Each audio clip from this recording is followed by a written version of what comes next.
If you're watching this video, I think there's a fairly good chance that you, like me, are compelled by the idea of homesteading.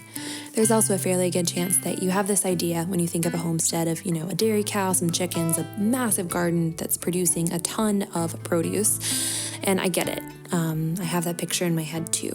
But in moving into our new house, I've been thinking a lot about what it means to have a homestead. And I actually just Googled the definition. It turns out that a homestead is quite simply a home in its adjoining land. So that really could be anywhere, any home with any amount of land.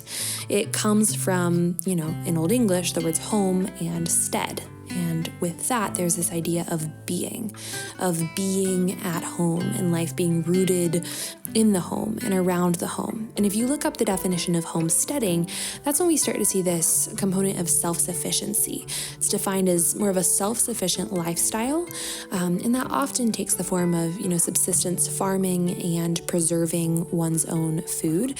And that's amazing. I think that that's something in the future I would love to get more into, as time and resources allow. But probably like most of you, full-on subsistence farming is not feasible right now. But I'm making this video just because I want to argue and I want to kind of demonstrate through some things that I've been doing that any of us can really practice homesteading. Any of us can implement some habits into our routine to make more food from scratch, be able to depend on ourselves for good food as opposed to, needing to run to the store for everything.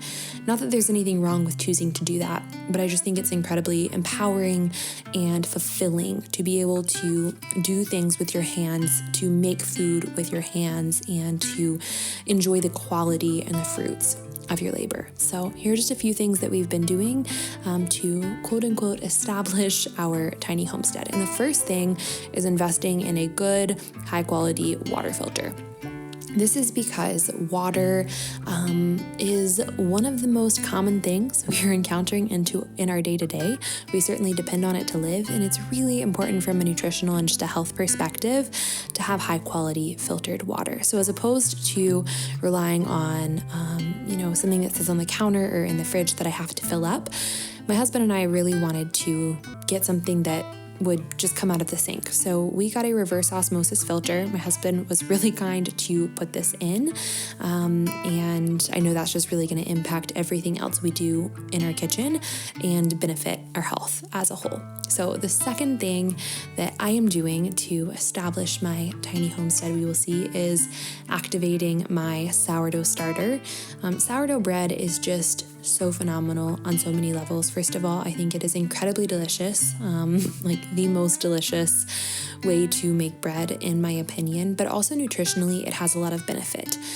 So the wheat that we have access to today, it's been bred in such a way that makes really good chewy bread, but the gluten in it as well as the phytic acid isn't really digestible without being prepared properly. It needs to be fermented, the grains need to be soaked or sprouted, and sourdough is a really beautiful traditional ancestral way to prepare grains in a way that's really easily digestible. So having a sourdough starter is absolutely non-negotiable to me, but as we've been traveling for the past several months, I just haven't been able to keep mine alive. So as soon as we got our water filter, and as soon as we were in a space that was that was permanent, that we weren't going to be leaving in a couple weeks, I started mine up. I used a dehydrated starter from Ballerina Farm. I know probably a lot of you are familiar with Ballerina Farm, but she has a really good starter, and I actually had less than recommended because I've used this before, but I was able to use about half of the recommended amount and just adjust my ratios accordingly and successfully start it back up. So I'm really excited to be baking. Actually, next week, I'm going to be releasing a week of sourdough baking, sharing a lot of different recipe ideas. And the other thing about sourdough that's so amazing is it's incredibly affordable. It's incredibly affordable to bake your own bread, but it also can kind of bulk up a meal, and they're relatively cheap calories that are delicious. And again, when prepared properly, really nourishing. And so it's a great way to save money and just just enjoy not only the end result, but the process. There's so much benefit in just working with your hands and then getting to enjoy afterwards the result of that. So another thing that I am working to get more in the habit of, and that I started off in this first week in our home, or first week, I guess, after the home was kind of operational, is making my own stock. Y'all, this is so much more affordable than buying stock at the grocery store, especially when you consider that you can eat most of the meat off like your chicken, for instance, and then use the leftovers to make the stock. It also is helpful from a food waste perspective because it is good to have a little bit of meat still left on the bones to get a bunch of flavor. And it means that you don't have to stress about getting every last little bit kind of off the bird, so to say. But anyways, I just threw a leftover chicken carcass with a little bit of meat still on it into a big stock pot with some nice filtered water. And I'm actually going to save the part of this onion that we usually eat for some soup I'm making later, but the onion peels are fantastic to go into the stock. And I think one element of like homesteading, so to say, is actually just being more resourceful with ingredients, using more, producing less waste. And so I love something like this, like making your own stock or bone broth or anything like that, to use up scraps just on a regular basis. We're also going to be composting. The city of Boise actually has a compost pickup, which is incredible, but I would love to, just start a compost bin in the backyard so that we can use that in our future garden. For the time being, we're using the compost pickup, but again, once it gets a little warmer and I have more time to think, I will be definitely setting that up.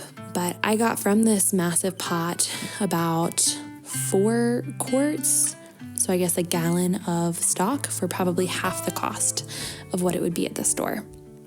So something else I'm doing is just trying to get a little bit more creative in the kitchen and to make things that are really fun and enjoyable and kind of just add a little extra flair to the day today, or especially if I'm, hosting some people over for dinner, making the effort to do something a little bit extra, because it really just makes life feel special, and why not? We are here to be and to receive the good gifts that God has given us, not just to constantly be focused on output. And so I think it's beautiful to take the time to do something extra just for the sake of enjoyment. Anyways, I sliced up some blood oranges here. I have a recipe for this little shrub that I'm making. It's like a little mocktail recipe with apple cider vinegar and blood oranges and vanilla. I will see if I can link this in the description. It was something I found on Instagram, but I thought it would be really fun to have with some friends who were coming over. So I sliced up a blood orange and I put it in the oven to dehydrate for, I think it took about 3 hours. It was at like 180. You could totally do this in a dehydrator as well. And then I peeled some more blood oranges and I put the blood orange peel in a jar.